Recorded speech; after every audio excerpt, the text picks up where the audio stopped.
Hey everybody, I'm so excited today because I am going to be making these woven stars.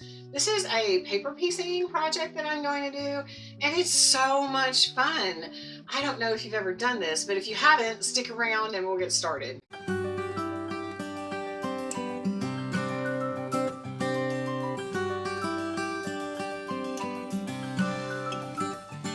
I have chosen this. I purchased this from Fat Quarter Shop, and this is the 6-inch. They have a 4-inch, and I think they have a 10-inch. I could be wrong. This is a 6.5-inch finished block, and let me show you what it looks like when you're finished. It looks like this. So I made this scrappy, and obviously you can use any fabric you want in there, and I just did like a white background. It has little swirls. Can you see the little swirls on there? Anyway, I just wanted to use up some of my scraps, and I just thought this turned out so cute. It's so much fun to use. Let me show you what we need. I have a light box, which is right here. I thought I would use it more during this project, but I didn't really use it. But I'll show you how I use it, and you can decide on whether or not if that's something that you have and you want to. But I think you can completely make this woven star without a light box. But I have a glue pen, and of course you can use any glue pen that you want, or any glue that you want. You only use this once with each unit. Of course you need a rotary cutter, and then I also have this add a quarter ruler. You don't have to have it. It just makes your life a little bit easier, but I'll show you how I use that. And then a roller. We just got this in the subscription box for January, I think it was, just recently, and oh, I love it. It's super heavy duty. It's a Lori Holt, and it's just super sturdy, but you can use any roller or seam presser that you have, and you can use an iron instead of the seam presser. It's just you don't want to use steam with it. This comes with 42 sheets, and just like any other paper piecing, when you open it up, the instructions are this way, and so you would just follow the instructions, and it even gives you the quilt sizes if you wanted to make your quilt for this. And then the rest of them are just the paper. So I'm going to rip out one of these and show you that it comes in 4 pieces. So you can see this dotted line. This is where I'm going to cut, and then I'm going to have unit 1, 2, 3, and 4. They are identical. You can see that it's 1, 2, 3, 4, 5, 1, 2, 3, 4, 5. So each one is the same. I'm going to cut these now. Now that I have these, I'm just going to keep one out and put 3 to the side. And I definitely am going to do what Kimberly Jolly says. And she says that it's just easier if you just mark where they are, just so you have an idea. I am just going to take my ruler and just mark that. Then when I flip it over, I have an idea of what I'm looking at.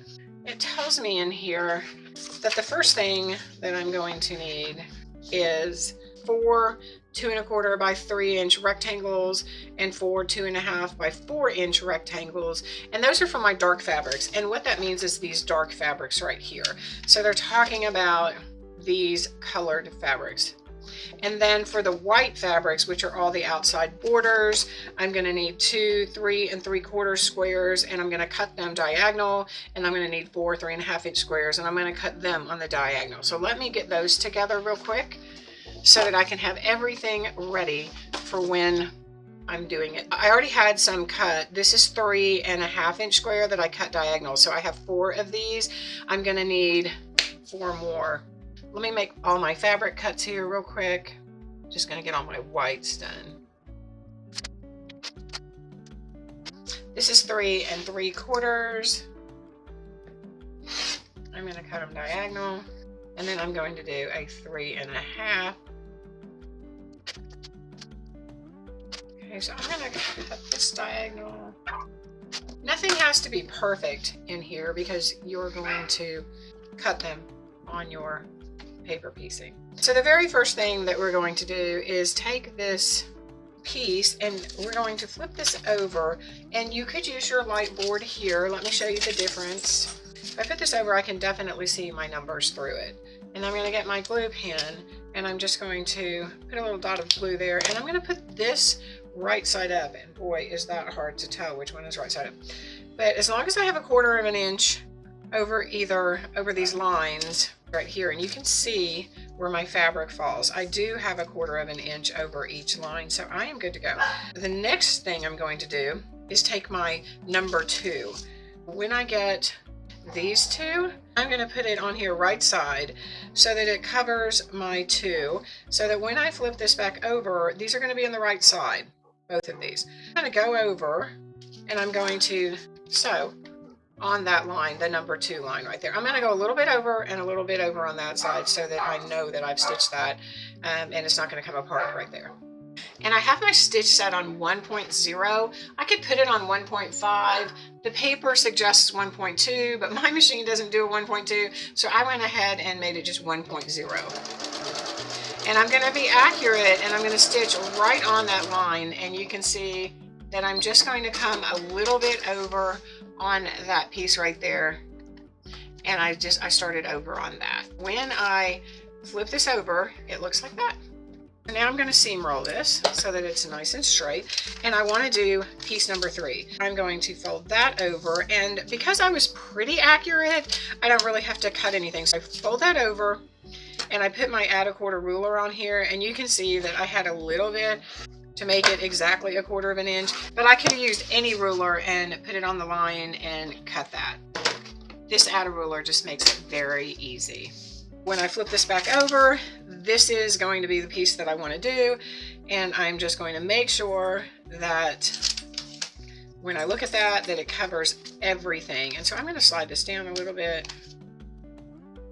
I know that that's going to work now because this end is further than that, and this end is over this little side a little bit too. So I'm going to go stitch on the number 4 line right here, or number 3 line. So this is what that looks like when I come back. I have stitched that. I'm going to fold this. So I'm going to press that, seam roller it. You can see that this is what it's going to look like. This is my white background and then my 2 colors right here. So now I'm going to do pieces 4 and pieces 5. I need to make sure that I rip this little section back right here. Just pull the paper right back off so that I can make a complete fold right there. And then I'm going to trim that off. And I'm going to do the same thing with section 5. I'm going to, because it's stitched over past this, so I'm going to pull that paper back enough that I can fold that right on that 5 line. And then I'm going to trim it. And then I'm going to put both of my 4 and 5 pieces on. And so you just have to be sure that when you do that, it's the right side up. And so I want it to look like that. So I'm going to stitch it right here so that when I fold it back, it goes that direction. And the same thing with this side. I want it to be right side up so that when I fold it, it looks like that. So I need to turn that over and it needs to go on like that. So I'm going to stitch both of those at the same time over here. So I'm going to press them with the seam roller. And you can see that I have these 2, and it's going to look very similar to the front cover as soon as I trim. And I'm going to trim right here on the solid line that says first trim line. That's the first unit completed with the 2 parts of the woven stars. So let me do the next 3 and I'll show you how easy this is. So the first thing I'm going to do is crease my line. It doesn't have to be perfect on the crease, it just gives me an idea, but you need to be pretty accurate.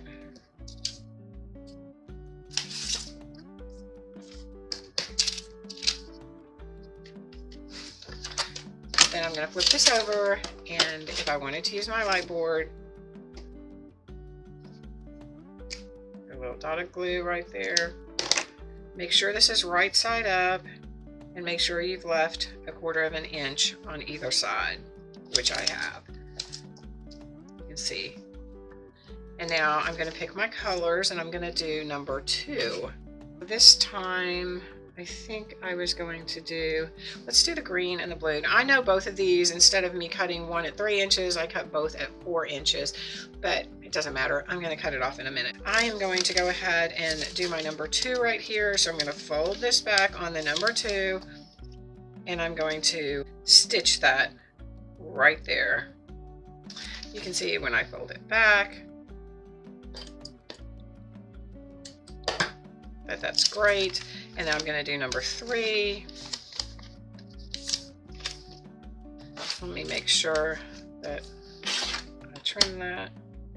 I'm going to fold this over.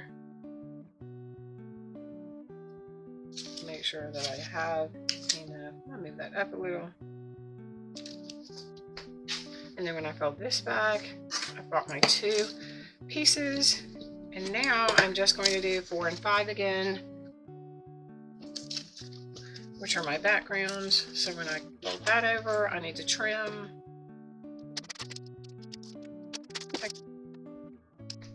So I stitched on that 4 line, and when I fold it back, that's what that looks like. And now I'm going to stitch on this 5 line.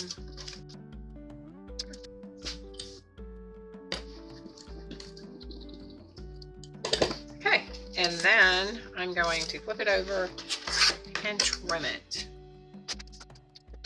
And here's my second one. So when I take my first one and I put it with my second one, you can see it's starting to form. Got half of it done.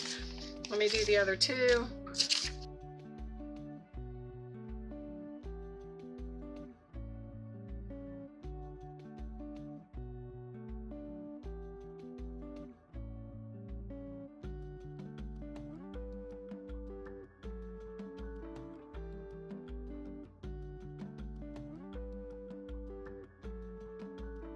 This is my 4th one.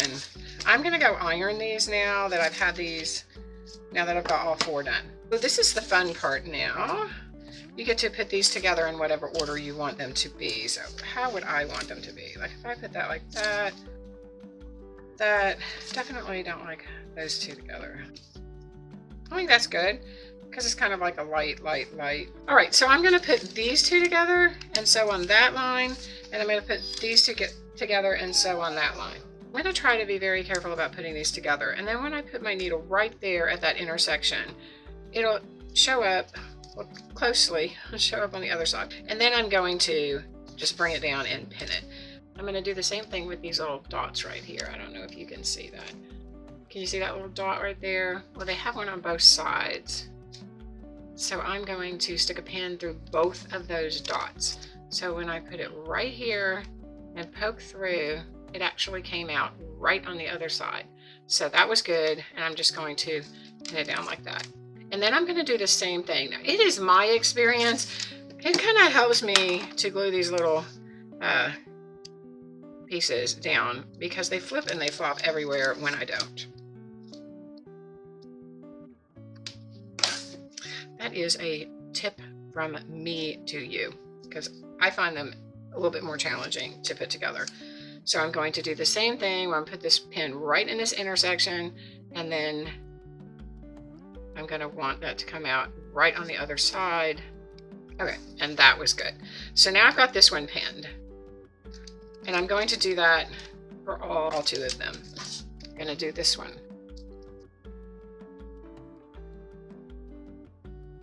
So I'm going to go stitch on that sewing line. It says sewing line, and that's what I'm going to go do.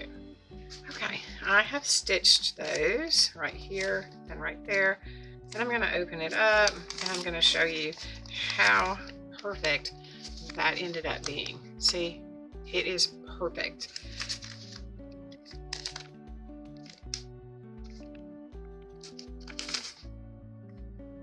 I am going to rip off these little pieces right here because they are going to be very difficult if you leave them on.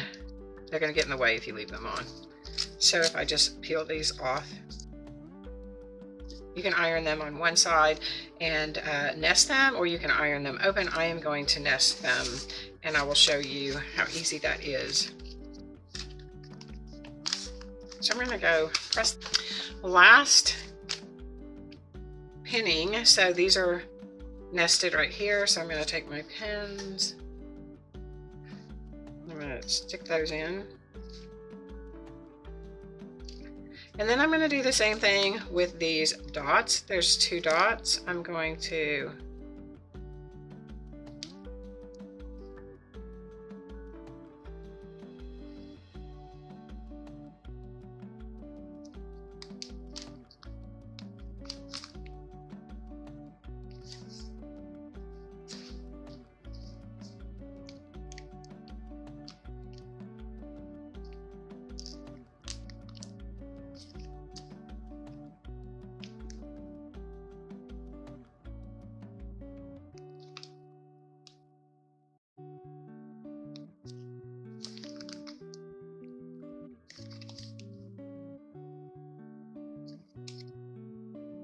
see, this is why I glue these. They are really flippy floppy all over the place. I'm going to go stitch this along that line. Okay, and this is what it looks like when we get it done. It is beautiful. I'm going to go iron this open. I'm going to pull these off of the sides real quick, because if I don't, there will be a little piece of paper stuck in here, and I don't want that.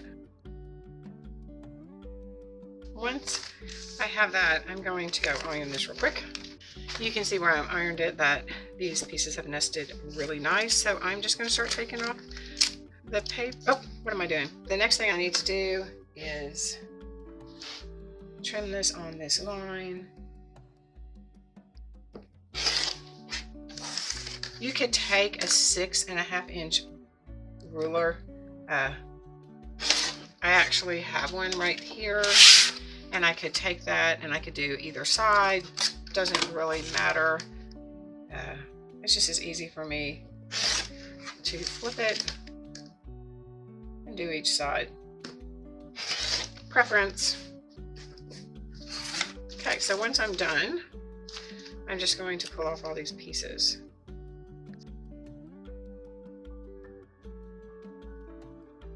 There you go.